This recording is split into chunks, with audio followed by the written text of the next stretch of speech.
Hi guys, હું રીના ઠાકોર. સ્વાગત છે તમારા મારા વિડીયો બ્લોગમાં. આજે અમે બનાવવાના છે મસાલા ઢોસા. તો તમે એનો વિડીયો પૂરેપૂરો માનો જોઈ શકશો.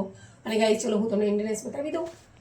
આ છે બટેકા બાફી લીધેલા છે મેં, અને આ છે સળગવો અને વટાણા, એને પણ મેં અલગથી બાફી લીધા છે. અને આ છે ચીઝ છે અને બટર, અને સાથે લીંબુ નાખવાના છે પેલા મસાલામાં. અને આ છે કટ કરેલા બટાકા, જે હું સાંભારની અંદર યુઝ કરવાની છું. આ છે કોથમીર છે, ઓનિયન્સ છે, લીલા તીખા મરચાં છે, આ છે કેપ્સિકમ છે ગાઈઝ, અને આ છે ટોમેટો, આ છે સાંભાર મસાલો, અને આ છે આપણા રેગ્યુલર મસાલા. ઓકે ગાઈઝ, અને આ છે અમારી બાફેલી મિક્સ દાળ. હજી હવે તડકો માર બાકી. એ તો બધું રેડી કરીશ ને, અત્યારે હું બતાવીશ. તો લેટ્સ સ્ટાર્ટ કરીએ. આપણે શું નાખ્યું તું?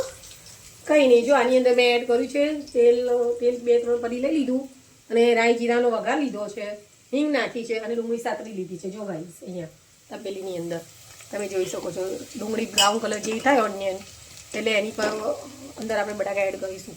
બટેકા આ રહ્યા બાફેલા છે. અને તમારે સામાન્યની અંદર તો જેટલા વેજીટેબલ નાખવા હોય એટલા નાખી શકાય ગાઈસ.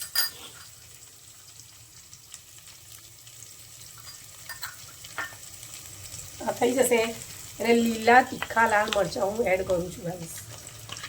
સાથે સાથે એ પણ વ્યવસ્થિત સતળાઈ જાય.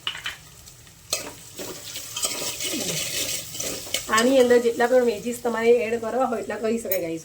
ઓકે.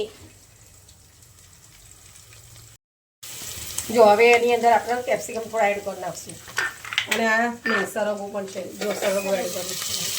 ઓકે ગાઈસ, સરગવો લીધો છે. સાંભારની અંદર હું કેપ્સિકમ પણ લાલ લીલા મરચાં તીખા તો એડ કર્યા છે, સાથે એને પણ એડ કરી નાખશું ગાઈસ. આમાં શું તમારે જેટલા વેજીટેબલ તમે ખાતા હોય એ રીતે લઈ શકાય. પછી આની અંદર હું ટામેટું પણ એડ કરીશ. જો ટામેટું છે હાફ લઈશું, હાફ મસાલા માટે રહેવા દઈશ.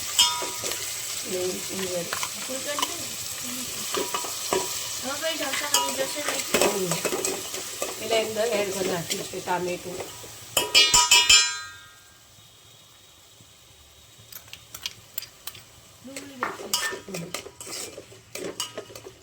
થોડું શેકાવા દઈશું ગાઈસ આપણે.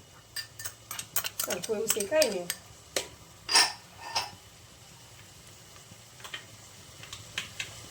એડ કરું છું અંદર. મીઠું નાખ્યું. હા, મીઠું એડ કરી નાખ્યું છે ગાઈસ. અને હવે આપણે અહીંયા એડ કરવાના છે બેસિક મસાલા, રેગ્યુલર મસાલા. હિંગ તો મેં પહેલાં જ એડ કરી નાખી હતી. હવે આને હાફ 10 મિનિટ જેટલી અંદર હું હળદર લઉં છું, અને આ છે કાશ્મીરી લાલ મિર્ચ. તીખા માટે મેં લીલા લીધા જ છે. હા, એટલે આ પછી આ એડ કર્યું છે, અને આની અંદર ધાણા જીરાનો પાવડર છે, અને પછી એડ કરવાના છે આપણે આ બાદશાહનો સાંભાર મસાલો. પછી લાસ્ટમાં એડ કરીશું ગાઈસ. ઓકે. મમ્મી દાળ છે, આ દાળ બાફેલી છે, અંદર એડ કરી નાખશું. જો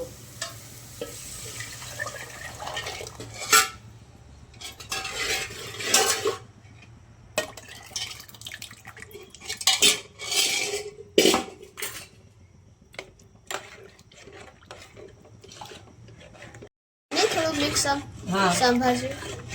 હજી થોડો હજી વઘાર કરવાનું છે ઉપરથી. કલર થશે હજી બીજો તડકો મારવાનો છે, લેમન પણ એડ કરવાનું છે. હજી તમે લીંબુ એવું ખાતા હોય તો થોડું હાફ ટેબલ સ્પૂન જેટલું મેં લીંબુ પણ એડ કર્યું છે ગાઈસ. અને મસાલામાં પણ એડ કરીશ થોડુંક.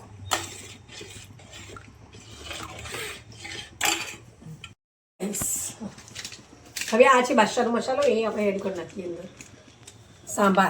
સાંભાર મસાલો છે, એ અંદર એડ કરી નાખ્યો છે. ઓકે. અને આ થઈ ગઈ આપણી સાંભાર તૈયાર. અને ઉકળવા દેવાનું છે 10 મિનિટ જેટલું, પછી એને લઈ લઈશું. હવે હું તમને મસાલો બનાવતા દેખાડી દઉં છું. જો બટાકાનો. ઓકે.